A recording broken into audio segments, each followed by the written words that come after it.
Hi everyone. It is roughly 2 a.m. on Saturday, March 8th, 2025. I really have no idea why I'm up right now, but here we are.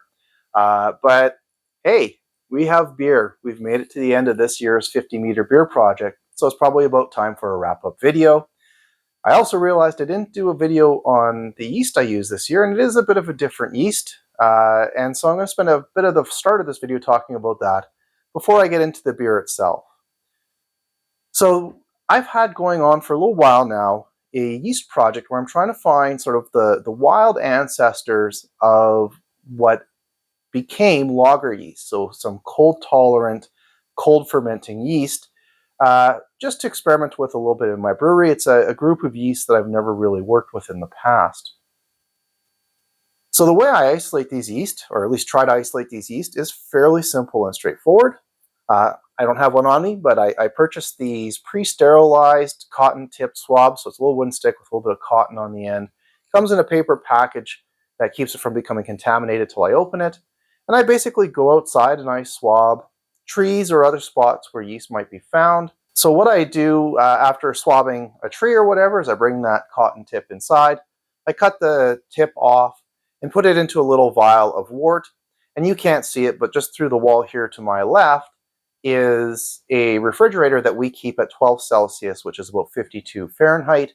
That might sound a little odd, but we make cheese, and that's the temperature you want for aging cheese. So I then put those tubes of media into that fridge, basically under the assumption that if there is a cold-tolerant yeast there, it should grow, whereas more conventional yeasts aren't going to do very well at those temperatures. So I've done this with quite a few samples, and I haven't had much success until just this December, so only a couple of months ago. And I had actually two tubes, one coming off of a white birch out front and another one coming off of a pine tree, which was successful. Now, the pine tree yeast, although it grew, it didn't attenuate very much. It would only consume maybe 3 or 4% of the sugar, so you would only produce like 0.5% alcohol tops. So it wasn't really suitable for a brewery yeast. But the second yeast was quite a bit more interesting. It attenuated fairly well in my little experimental tests. It fermented quite reliably at 12 degrees Celsius, and I even took it down to 4 degrees Celsius, and it was slow, but it chugged away. So that yeast got me a little bit excited. I actually put the effort into sequencing its genome. I'll put the genetic tree up here. It's the yeast labeled FMBP something or other, 50-meter beer project yeast number 2, basically.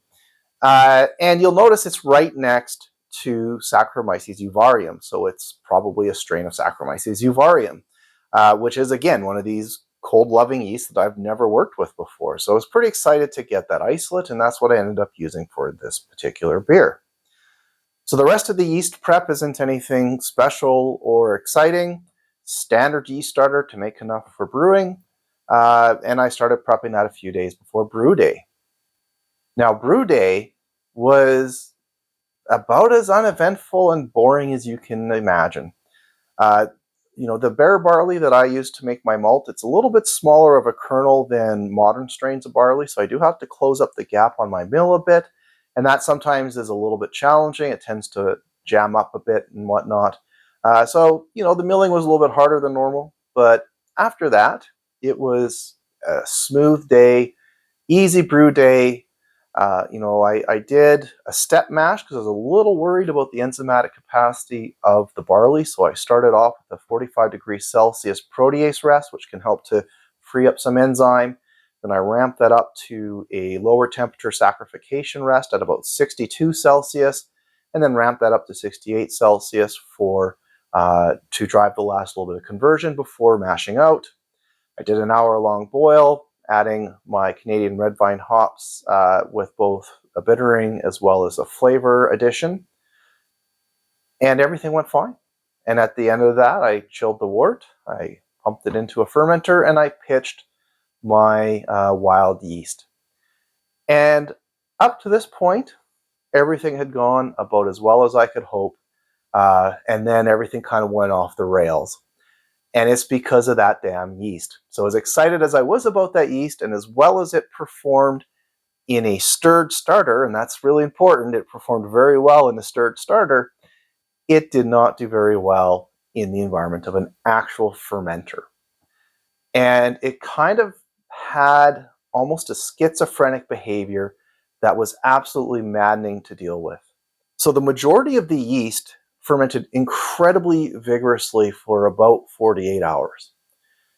Like the airlock was going crazy, even though the beer was at 12 degrees Celsius, it was just tearing through, and then it all crashed out.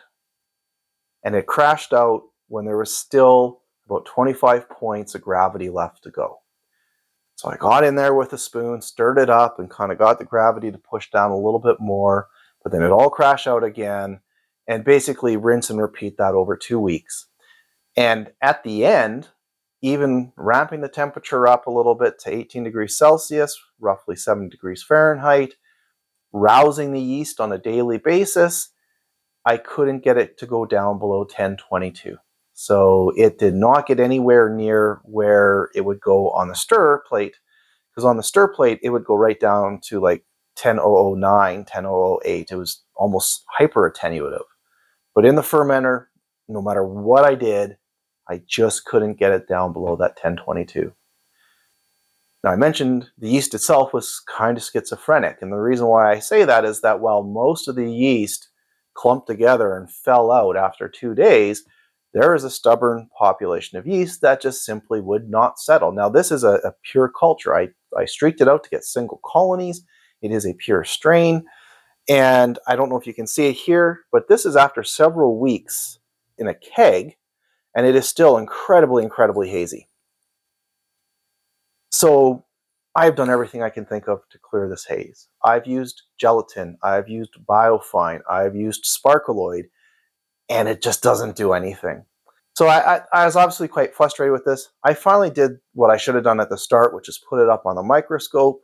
I've got an image here. So this is the fermented beer after a couple of weeks in the keg, stained with trypan blue. So trypan blue will stain dead cells, but not living cells. And you'll notice there's a couple of living cells there that aren't stained with trypan blue. So there is a small number of viable cells in suspension. But 99% of what is there are these small blue fragments.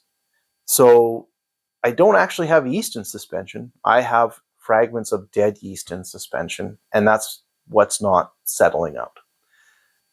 So I think what happened in reality is the yeast was fermenting. It was probably incredibly stressed, so lots of the yeast were dying. Eventually, most of the living yeast flocked out, despite all of my stirring and attempts to keep it in suspension. And what was left behind, the reason why this beer is so cloudy, is because of all of this fragmentary yeast that is left behind. So that was a little disappointing. Maybe not a surprise that this Saccharomyces euvaerium, which is not something that pops up very often in wild ferments, maybe doesn't do so well in a fermenter. But nonetheless, I got fermentation more or less complete, and now we have beer, sort of.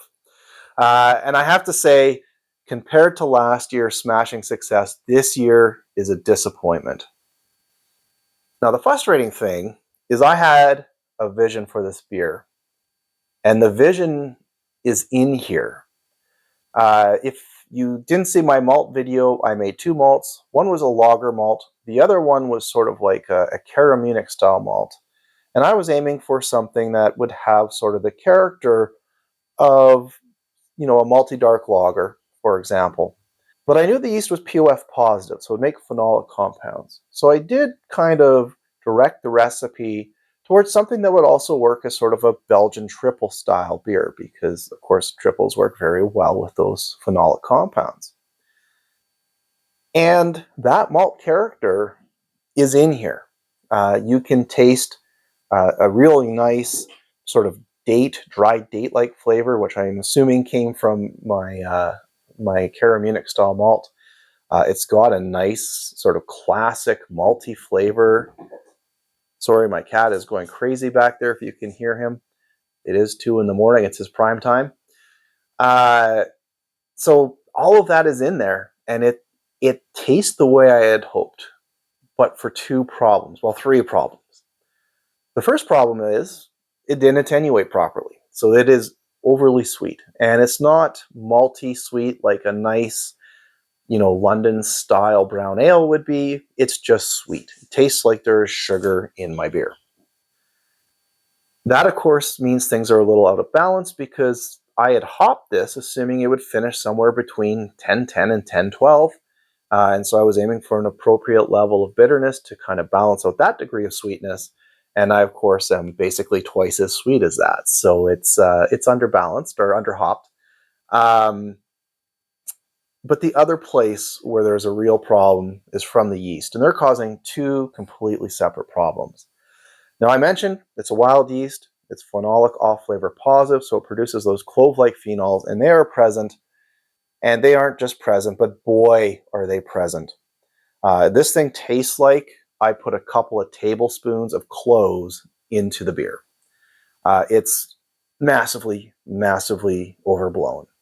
Now, that is in part because of the yeast, but it's also probably in part due to my mash, because I did do a protein rest, and unfortunately, protein rests are at the exact same temperature as our ferulic acid rest. So I probably amped up the amount of ferulic acid.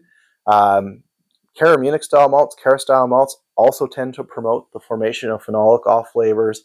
And I think this yeast is probably on the higher end of that flavor production level. But the combination of those different factors is there's just way too much.